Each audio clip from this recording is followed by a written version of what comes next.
Hey, this is Nick Franklin. It's February 28th. I'm at the WIKISPEED shop in Linwood, and today we had some more students from IRE come by. One of the things that we talked about a lot today was the issue that we have with the steering right now and the reverse Ackerman. And a suggestion that I had made, but wasn't quite sure if it actually made sense, was that maybe part of our reverse Ackerman problem was the fact that the mounting point for those ball joints right there, where the tie rod connects, right here, you can see how they kind of stick off of the knuckle from kind of at an angle, and I decided that maybe that was part of the reason that we get this Ackerman effect, which is where one tire does not turn at as much of an extreme angle as the other, and I'll show you what I mean. If we turn the wheel all the way this way, we can see, if we look at the two tires side by side, that the outside wheel, that wheel right there, is actually not turned as much as the inside wheel. And that's actually opposite of what it's supposed to be. The inside wheel is supposed to turn tighter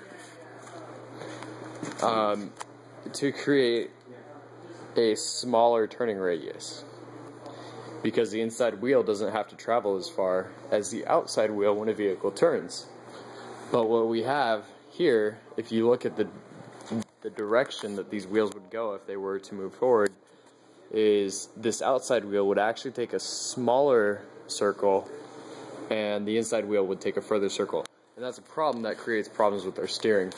And I was thinking maybe because these are mounted backwards, to work with the fact that our steering rack is in front of the tires instead of behind the tires like most cars are designed, I was thinking, okay, this offset right here on the knuckle, maybe if this was the same degree in the opposite direction, and this ball joint mounted over here instead of right here, then it might actually reverse the Ackerman effect that we're seeing.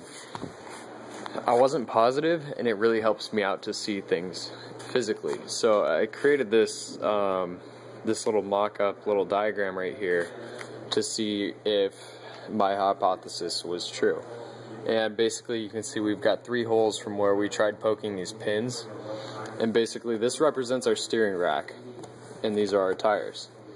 We've measured the distance from the outside to where we've mounted the pin on both of these and made sure that they were identical. And then we turn as if we were to turn our steering rack, and we can see that it actually does make a difference. We mounted the pins right here. We mounted them in the middle so that both tires would turn the exact same degree, and then we mounted them on the outside. And what we found is that this tire actually does make more of a tighter turn than the outside one does when we mount them on the inside. The way that the vehicle is set up right now is the ball joints are mounted on the inside right here, and that's what creates our reverse Ackerman effect. But now that we've set it up like this, we can actually see that as proof of concept it does work better on the outside. And that's that. Thanks.